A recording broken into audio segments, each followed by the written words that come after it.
संदीप रेड्डी वांगा और आदित्य धर ये दो डायरेक्टर हमारे इंडियन सिनेमा के एक ऐसे डायरेक्टर बन चुके हैं जिनकी मूवीज के लिए लोग बहुत ही ज्यादा एक्साइटेड रह रहे हैं। बात करें अगर आदित्य धर की तो इनकी हमें अभी रिसेंटली में धुरंधर 2 मूवी देखने को मिली है जिसको रिलीज हुए हुए 5 दिन से ज्यादा तक का टाइम कंप्लीट हो गया है एंड इन 5 दिनों में 700 से ज्यादा तक का बॉक्स ऑफिस कलेक्शन कर लिया है धुरंधर 2 ने। अब ये रिस्पॉन्स देख के आप लोग ये तो समझ गए होंगे कि धुरंधर 2 के लिए जो ऑडियंस है वो बहुत ही ज्यादा एक्साइटेड थी। लेकिन यहाँ पे अगर हम बात करें डायरेक्टर्स की तो आदित्य धर ये इकलौते ऐसे डायरेक्टर है जिनकी वजह से धुरंधर मूवी लोगों को बहुत ही ज्यादा पसंद आया। लाइक धुरंधर का जब हमें पार्ट 1 देखने को मिला था तो पार्ट 1 को लेकर हमें बहुत सारी नेगेटिविटी भी देखने को मिली थी। रीजन तो आप सबको पता ही है, रणवीर सिंह ने कांतारा मूवी का मजाक उड़ा दिया था जिसकी वजह से इस फिल्म को लेकर बहुत सारी नेगेटिविटी देखने को मिली। इवन तो कुछ लोगों का तो ये भी कहना था कि मैं धुरंधर मूवी को देखने ही नहीं जाऊंगा। लेकिन आप सबको तो पता ही है कि हमारे इंडिया की जो ऑडियंस है वो बहुत ही ज्यादा टॉक्सिक है। वो देखना चाहती है कि अगर एक फिल्म को लेकर हमें इतनी सारी कंट्रोवर्सी देखने को मिली है तो उस फिल्म में हमें ऐसा क्या देखने को मिला है। और सच कहूं तो ये धुरंधर मूवी इन सारी चीजों को डिजर्व भी करता है क्योंकि देखो यार पार्ट 1 के आने के बाद से पार्ट 2 को लेकर हमें बहुत ही ज्यादा हाइप देखने को मिल रहा था। और अब तो भाई धुरंधर 2 ने बॉलीवुड की ही नहीं साउथ की बहुत सारी मूवीज को पीछे छोड़ दिया है बॉक्स ऑफिस कलेक्शन के मामले में। मतलब कैन यू इमेजिन, अभी मूवी को रिलीज हुए 4 दिन कंप्लीट हुए हैं एंड इन 4 दिनों के अंदर हमें 700 करोड़ का बॉक्स ऑफिस कलेक्शन देखने को मिला है। और ये सारी चीजों का क्रेडिट आदित्य धर को जाता है। लाइक आदित्य धर का जो डायरेक्शन हमें इस फिल्म में देखने को मिला है ना वो सच में बहुत ही ज्यादा माइंड ब्लोइंग है। जिस तरीके की पीक डिटेलिंग हमें इस फिल्म में आदित्य धर की देखने को मिलती है वो लोगों को बहुत ही ज्यादा पसंद आई, खास करके तो वो जमील जमाली वाले कैरेक्टर की। अब देखो मुझे पता है कि धुरंधर मूवी में हमें जितने भी एक्टर्स देखने को मिले हैं वो बहुत ही ज्यादा अच्छा काम किया है, लेकिन यहाँ पे मैं आदित्य धर को क्रेडिट इसीलिए भी दे रहा हूँ क्योंकि आदित्य धर ने हमें ये दिखाया है कि अगर तुम एक स्पाई वाली फिल्म बना रहे हो तो तुम्हारी फिल्म ऐसी जरूर बननी चाहिए। जिस तरीके के अनएक्सपेक्टेड सीन्स हमें धुरंधर मूवी में देखने को मिल रहे थे वैसे सीन्स हमें क्या किसी भी स्पाई मूवी में देखने को मिला है। देखो धुरंधर मूवी की खासियत यही है कि इस फिल्म की जो कहानी है वो बहुत ही ज्यादा अनएक्सपेक्टेड है। लाइक अगर आप इस फिल्म को देखने जाते हो तो आप किसी एक सीन को देखने के बाद से दूसरे सीन को प्रिडिक्ट नहीं कर पाओगे। फॉर एग्जाम्पल धुरंधर मूवी का पार्ट 1, धुरंधर के पार्ट 1 में हमें ये देखने को मिलता है कि जो हमजा है वो पाकिस्तान में गया है लेकिन तभी कुछ गैंग्स के लड़के आके इसे मारने लगते हैं। अब उस पर्टिकुलर सीन को देख के हमें ये लग रहा था शुरू में कि यहाँ पे जो हमजा है वो इन सारों को मारेगा एंड अपने आप को बचा लेगा, लेकिन होता कुछ और ही है। लाइक हमजा वहां पे बहुत ही ज्यादा मार खाता है एंड उस सीन को देख के मैं ये तो समझ गया था कि इस फिल्म में हमें जितनी भी चीजें देखने को मिलेंगी वो बहुत ही ज्यादा अनएक्सपेक्टेड होंगी। और यही एक रीजन है जिसकी वजह से मैं इन सारी चीजों का क्रेडिट आदित्य धर को देता हूँ क्योंकि बंदे ने हमें सिनेमा दिखाया यार, एक ऐसा सिनेमा जिसको देखने के बाद से हमें और कोई मूवी अच्छी ही नहीं लग रही है। मतलब धुरंधर मूवी को देखने के बाद से तो मुझे ये लग रहा था कि बॉलीवुड में जितने भी बड़े बड़े डायरेक्टर्स हैं वो आदित्य धर की बराबरी कर ही नहीं सकते कभी। और धुरंधर 2 को देखने के बाद से ये कंफर्म भी हो गया कि वो लोग कभी कर भी नहीं पाएंगे क्योंकि यार देखो धुरंधर मूवी को देखने के बाद से मैं ये तो समझ गया कि आदित्य धर का कोई कंपैरिजन ही नहीं है। लाइक ये बंदे की सोच बहुत ही ज्यादा अलग लेवल पे है। इनकी फिल्मों के कैरेक्टर्स, इनकी फिल्मों के वर्ल्ड बिल्डिंग, हर चीज इतना ज्यादा परफेक्टली दिखाया जाता है हमें कि हम उसे देख के बिल्कुल बोर फील करते ही नहीं है। और ऐसा ही कुछ हमें संदीप रेड्डी वांगा की मूवीज में भी देखने को मिलता है। देखो संदीप रेड्डी वांगा की मूवीज की जो कहानी होती है ना वो बहुत ही ज्यादा सिंपल होती है, लेकिन वांगा जिस तरीके से अपनी स्टोरी को हमारे सामने प्रेजेंट करते हैं उसको देखना हमारे लिए बहुत ही ज्यादा इंटरेस्टिंग रहता है। फॉर एग्जाम्पल एनिमल मूवी में हमें क्या कहानी देखने को मिला है। एक बेटा होता है जो कि अपने पापा से बहुत ही ज्यादा प्यार करता है लेकिन उसके जो पापा होते हैं वो अपने बेटे के लिए टाइम नहीं निकाल पाते हैं। फिर आगे चल के वो बेटा जब बड़ा होता है तो उसके और उसके पापा के बीच में बिल्कुल भी बनती नहीं है जिसकी वजह से वो दोनों अलग हो जाते हैं। अब इस छोटी सी कहानी में संदीप रेड्डी वांगा मिर्च मसाला लगा के हमारे सामने ऐसे प्रेजेंट किया है कि हम बहुत ही ज्यादा शॉक रह गए हैं ऐसी स्टोरीज को देख के। देखो संदीप रेड्डी वांगा की खासियत ये है कि अगर हमें संदीप रेड्डी वांगा की एक फिल्म देखने को मिल रही है तो उस फिल्म की कहानी बहुत ही ज्यादा सिंपल होगी, लेकिन उस फिल्म को जिस तरीके से प्रेजेंट करेंगे हमारे सामने संदीप रेड्डी वांगा वो बिल्कुल भी सिंपल नहीं होगा। तो इसके अकॉर्डिंग अगर हम देखें तो आदित्य धर और संदीप रेड्डी वांगा जिस तरीके से अपनी मूवीज को हमारे सामने प्रेजेंट करते हैं वो सच में बहुत ही ज्यादा माइंड ब्लोइंग है। अब दूसरी बात संदीप रेड्डी वांगा के अंदर ये है कि इनकी मूवीज के जो कैरेक्टर होते हैं वो बहुत ही ज्यादा बोल्ड और वायलेंट कैरेक्टर होते हैं। जैसे कि एनिमल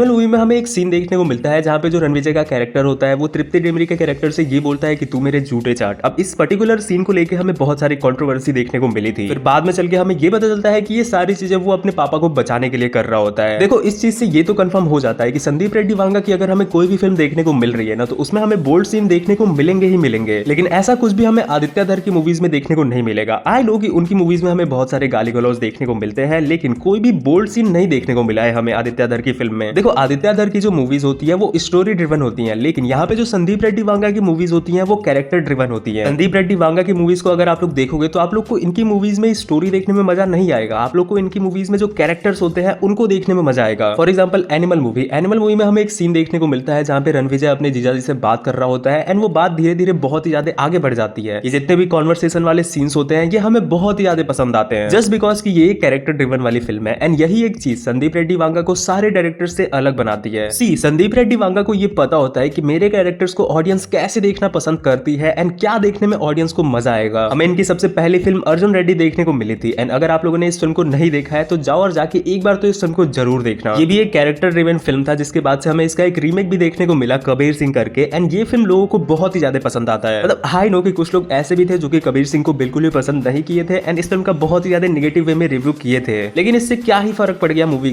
को जितना बॉक्स ऑफिस कलेक्शन करना था उतना करके वो बैठा हुआ है। कबीर सिंह मूवी में हमें जितने भी कॉन्वर्सेशंस वाले सीन्स देखने को मिले हैं वो सच में बहुत ही ज्यादा हार्ड हिटिंग होते हैं एंड उसे देखने में हमें मजा भी आता है। अच्छा, क्या आप लोगों ने संदीप रेड्डी वांगा की मूवीज में एक चीज नोटिस किया है कि इनकी मूवीज में जो कैरेक्टर्स हमें देखने को मिलते हैं वो बहुत ही ज्यादा डोमिनेटिंग होते हैं, और इसी के साथ साथ इन सारे कैरेक्टर्स के अंदर गुस्सा बहुत ही ज्यादा होता है। ये हर चीज में इंटेलिजेंट तो होते हैं, लेकिन उसी के साथ साथ ये बहुत ही ज्यादा एंगर वाले भी होते हैं, जिसकी वजह से ये इंटेलिजेंट होते हैं। ऐसा मैं नहीं बोल रहा है, ऐसा संदीप रेड्डी वांगा का कहना है, एंड टू बी ऑनेस्ट मैं भी इससे अग्री करता हूँ, क्योंकि संदीप रेड्डी वांगा की मूवीज में हमें जितने भी कैरेक्टर्स देखने को मिलते हैं वो बहुत ही ज्यादा अलग कैरेक्टर्स होते हैं, चाहे वो मूवी के मेन हीरो का कैरेक्टर हो, चाहे वो मूवी के मेन विलन का ही कैरेक्टर क्यों ना हो। और यही एक रीजन है जिसकी वजह से संदीप रेड्डी वांगा मुझे सबसे अलग लगते हैं। देखो, आदित्य धर और संदीप रेड्डी वांगा के बीच में सिमिलरिटी यही है कि इन दोनों की मूवीज में जो हमें सॉन्ग सुनने को मिलते हैं वो बहुत ही ज्यादा अच्छे होते हैं। खैर, अब अगर हम बात करें आदित्य धर और संदीप रेड्डी वांगा के लाइनअप के बारे में, तो आप सबको तो पता ही है कि आदित्य धर की हमें धुरंधर के बाद से इमॉर्टल अश्वत्थामा मूवी देखने को मिलने वाली है। ऐसा बताया जा रहा है कि आदित्य धर का ये एक ड्रीम प्रोजेक्ट है जिसको वो विकी कौशल के साथ बनाना चाहते हैं। लेकिन एक सेकंड, पहले तो हमें अल्लू अर्जुन का नाम सुनने को मिल रहा था कि इमॉर्टल अश्वत्थामा मूवी को आदित्य धर अल्लू अर्जुन के साथ बनाना चाहते हैं। खैर, फिलहाल में आदित्य धर की हमें सिर्फ एक ही फिल्म देखने को मिल रही है, वो भी इमॉर्टल अश्वत्थामा। अब देखते हैं कि आदित्य धर आगे चल के कोई और नई फिल्म को बनाते हैं कि नहीं। बात करें अगर संदीप रेड्डी वांगा की, तो इनकी हमें प्रभास के साथ एक फिल्म देखने को मिलने वाली है जिसका नाम है स्पिरिट। ये फिल्म हमें 5 मार्च 2027 को देखने को मिल जाएगा, एंड इसी के बाद से संदीप रेड्डी वांगा और रणबीर कपूर एनिमल पार्क पे काम करना चालू कर देंगे। एंड देन क्या पता हमें स्पिरिट का पार्ट 2 भी देखने को मिल जाए। फिर उसके बाद से जो संदीप रेड्डी वांगा है वो अल्लू अर्जुन के साथ एक फिल्म बनाना चाहते हैं। इवन उड़ती उड़ती खबर तो हमें ये भी देखने को मिल रही है कि जो संदीप रेड्डी वांगा है वो महेश बाबू के साथ भी एक फिल्म बनाना चाहते हैं। खैर, अब देखते हैं कि संदीप रेड्डी वांगा स्पिरिट और एनिमल पार्क मूवी बनाने के बाद से अल्लू अर्जुन के साथ फिल्म बनाते हैं या फिर महेश बाबू के साथ। खैर, आप लोग बताओ, आप लोग का क्या कहना है मेरे इस वीडियो पे, मुझे कमेंट में जरूर से बताना। एंड अगर ये वीडियो थोड़ी सी भी अच्छी या फिर थोड़ी सी भी इंफॉर्मेटिव लगी होगी तो प्लीज मेरे चैनल को सब्सक्राइब भी कर लेना, क्योंकि आप सबके एक लाइक और एक सब्सक्राइब से मुझे बहुत ही ज्यादा मोटिवेशन मिलता है। चलो फिर मिलता है अगली वीडियो में, तब तक के लिए ख्याल रखो अपना, बाय बाय।